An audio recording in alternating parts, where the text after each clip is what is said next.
the OrthoPAC, hosted by Sam Dyer. Welcome to the OrthoPAC, where we discuss up-to-date orthopedic topics for the busy clinician. I invite you to sit back and relax as I attempt to fill in the gaps between education, current events, and real-world practice. Welcoming today, Dr. Mallon. Dr. Mallon's the editor-in-chief of the Journal of Shoulder and Elbow Surgery, also known as JSES, and past president of the American Shoulder and Elbow Surgeons, ASES, is my guest today. Thank you for being here, Dr. Mallon. Thank you, Sam. It's a pleasure to be here. I think there are a lot of questions our listeners would find interesting. So first up, augmentation techniques beyond anchors and sutures of a massive rotator cuff tear. What are our options for that? Well, there's a lot more options now than there used to be. Around 2000 or so, I started doing augmentation of massive rotator cuff tears that you really were sort of irreparable. You really couldn't quite get them all the way together. Or if you did, they were hanging by a thread and you knew they were going to re-tear. So you'd supplement it with some sort of graft. There's probably hundreds of different types of grafts that are out there. I sort of settled on one called the graft jacket, which is a human cellular dermis. And, I have no proprietary interest in that either, so don't worry about that. Mm-hmm. I tried a couple other ones, one of which was sort of famously debunked and didn't work very well. I used these to supplement repairs on cuffs that I could get together that had been retorn and I thought needed more support. And I also used them to kind of bridge the gap on really big tears where I just couldn't get them together. And, that's become a very popular, method of, treating some of these big tears. Now, a lot of people have gone to a thing called a superior capsular reconstruction, Mm-hmm. where they don't even try to repair the really big tears as much. They just bridge the gap in the tear with some sort of graft, either graft jacket or another type. Because again, there's multiple types, human, animal, various complex molecular things that you can use. And in the superior capsular reconstruction, they don't try to repair the tendon. They put the graft between the superior aspect of the glenoid and then attach it to the greater tuberosity, which stabilizes the shoulder better. But also then they attach the cuff to the graft. And this was actually pioneered in Japan by a surgeon there named Dr. Miyata. It's had remarkable results over there. It's also had very good results over here. I don't think it's been quite as good as what he had in his initial results. But, this came about right around the time I stopped clinical practice, so I never did any of these. It's really a very hot topic now on big rotator cuff tears. Mm-hmm. Next topic, shoulder instability. How do you make a decision on conservative versus surgical management? If you look at the history of this again, when I was a resident in the 80s, the teaching was that you operated on the second dislocation. If someone dislocated one time, you put them in a sling for a few weeks and then get them going, and you didn't operate on them until they dislocated at least twice. Then again, in the late 80s and early 90s, especially at West Point, they started looking at fixing people on the first dislocation. And it looks like if you look at this, the results are better if you fix after one dislocation rather than waiting for the second one. At least in young people, that's the case. Again, the West Point studies were obviously done in young people because it was all West Point cadets. Mm-hmm. It really depends how old you are. Again, it is a key factor on the decision. If you're 40 years old and you dislocate your shoulder for the first time, the concern is not that you're going to keep redislocating. The concern is that when you dislocated, you tore your rotator cuff along with it. Mm-hmm. So in that situation, a 40-year-old first-time dislocator, it's critical to get an MRI to see if the rotator cuff was torn. And if it was, that's probably a fairly solid indication to fix that rotator cuff. Mm-hmm. If you're 18 or 19, very unusual to tear your rotator cuff because the tissue has a different elasticity and stiffness and all. But at 18 or 19, the chance of you redislocating your shoulder is very high. Now, to add to the controversy here, if you look at European studies, the chance of you redislocating is about 60 to 70%. If you look at American studies, it's 90%. Mm-hmm. So Americans have kind of, pushed to operate in younger people on the first dislocation.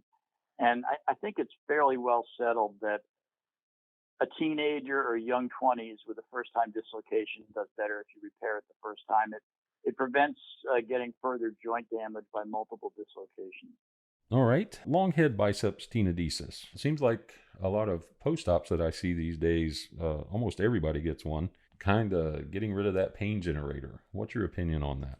You're talking to someone who, when I was a pro golfer, had a long head biceps tenodesis when I, partially tore my bicep. It's very common to have a tenodesis, and it doesn't have to be a tenodesis. You can do a tenotomy where you just release the tendon. If you look at studies of outcomes on how that does, most of the studies on the outcomes comparing just releasing the tendon, a tenotomy to a tenodesis, don't show any difference in functional outcome. The only difference is sometimes you get a Popeye deformity after the tenotomy, and you very rarely get that after the tenodesis. It can happen, but very rarely. Mm-hmm. The only studies that I've seen where it showed tenodesis did better than tenotomy actually came out of Duke.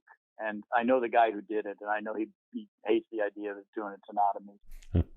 In terms of releasing the biceps as a pain generator, whether you release it with a tenotomy or do a tenodesis, that's very popular now.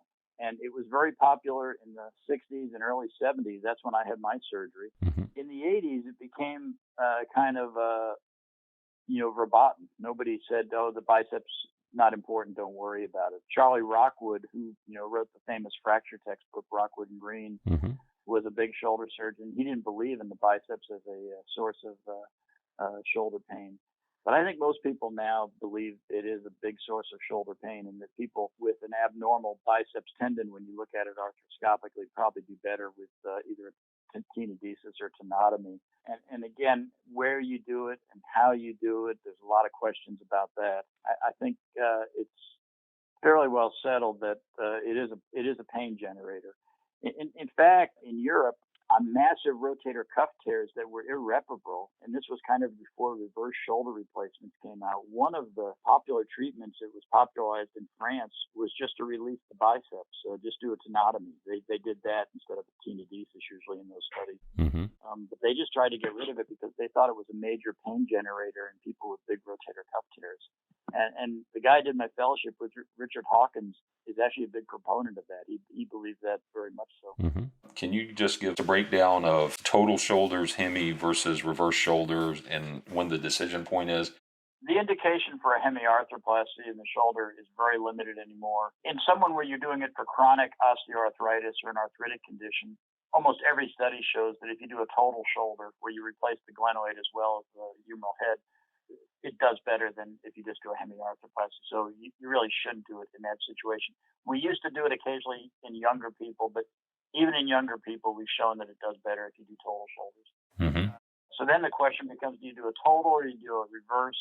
The indication for reverse when it first came out was you had to be 70, sedentary, and pseudo-paralytic, meaning you had to be older, you weren't very active, and you couldn't move your arm very well. There's some controversial definitions of what pseudo-paralytic is, but basically I used to say if you couldn't raise your arm actively to 90 degrees or higher, that was where you would do it. Those indications have opened up over the years. The reverse shoulder, we were worried about becoming very unstable and needing a lot of revisions early, but turns out that has not been the case. So people push the envelope on those indications. We now do it in a lot of people that are younger than 70 and also do it in people that don't have a massive rotator cuff tear but are just very older and they want to get all their motion out of it and all they want is pain relief with instability. Mm-hmm. Actually, reverse shoulder is now done more in the United States than anatomic shoulders are. So the indications have really opened up. Mm-hmm. What do you think about subscapularis repair in a shoulder arthroplasty? You're referring to reverse total shoulder replacement. Mm-hmm. And here the question of whether or not to do a subscapularis repair is a little controversial. Mm-hmm. Again, referring back to my fellowship, Richard Hawkins, before his retirement, was a big proponent that you didn't need to repair the subscap and it didn't matter. And he actually wrote articles with his fellows that were published saying the results were the same whether it was repaired or not. There have been several comparison studies showing that it doesn't matter if you repair it or if you don't, but there's also been a few studies saying that if you repair it, it does better. So again, it's one of those controversial things. It's really not settled. I tended to not repair it. First of all, repairing the subscap on some of those is really hard to do.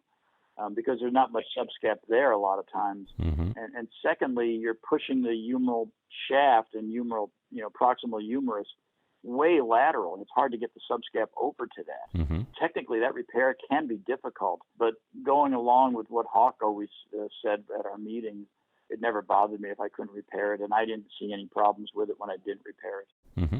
What about anchors? I've read, some people like knots and some people like knotless anchors. What's the difference? Can you explain that for us? I never used knotless anchors. I always tied knots. It just kind of gives you more comfort when you can go and feel that thing cinch down, right? Yeah, it does. And tying arthroscopic knots when we first started doing it in the mid-90s was, again, one of those technical things that everybody thought, oh, this is really tricky. But, after you learn to do it, you realize that not only is it not very hard to do, you can actually tie a better knot with an arthroscope and knot pushers than you can with your fingers, because pulp of your finger when you push down is soft, and you don't get the knot down quite as tight as you do with a metal knot pusher. In fact, you can over tighten that knot with a knot pusher. You can push it right through the tendon if you're not careful in bad tissue. So I always did knotted suture anchors.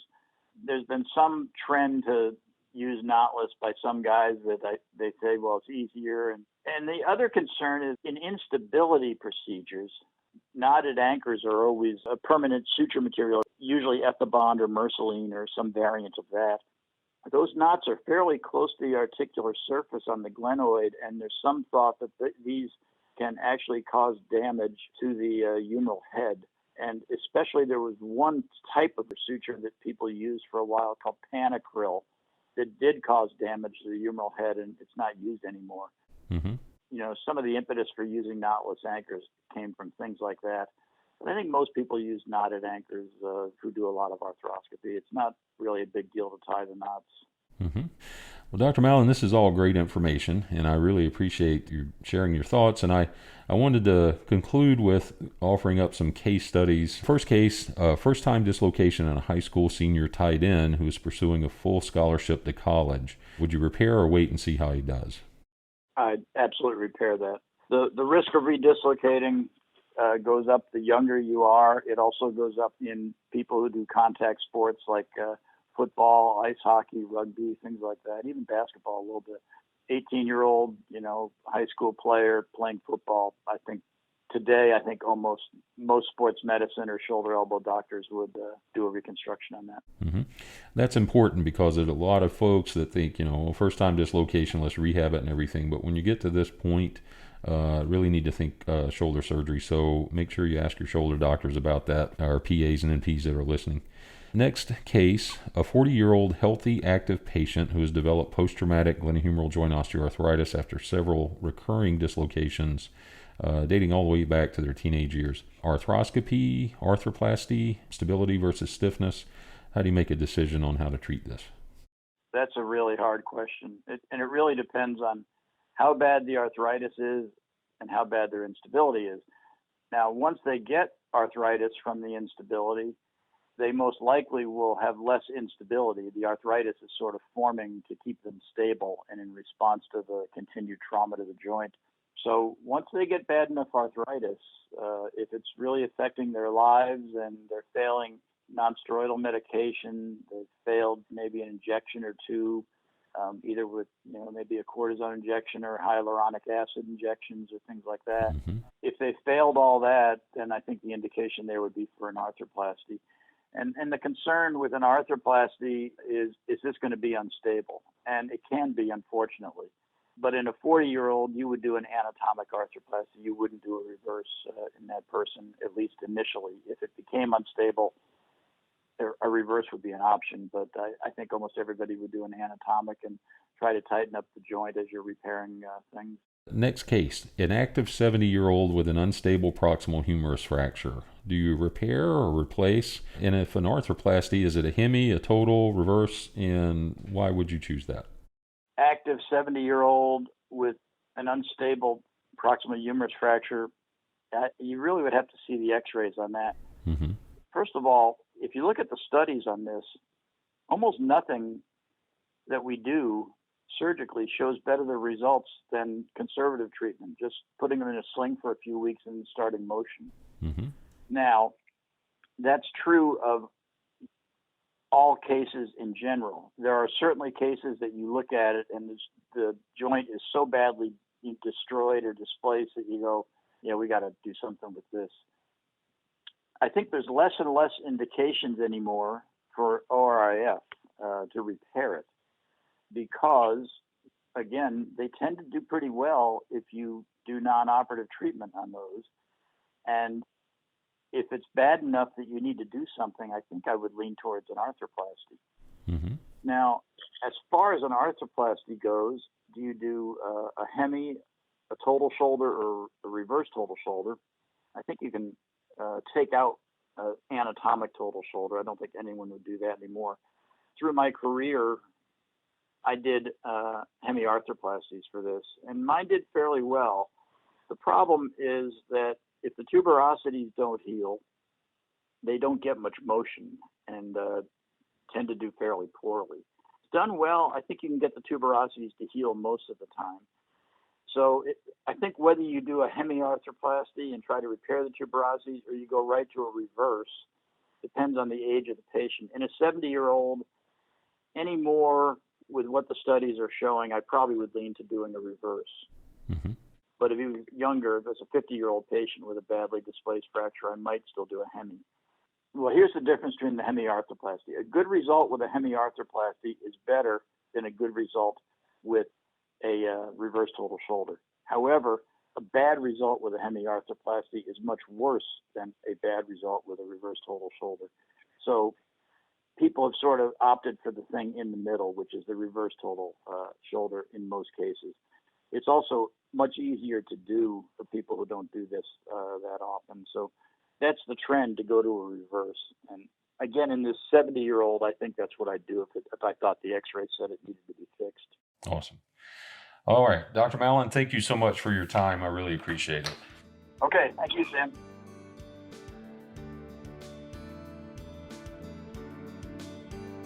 Physician Assistants in Orthopedic Surgery is a professional organization dedicated to providing common direction for PAs in orthopedics. Learn more about membership at PAOS.org.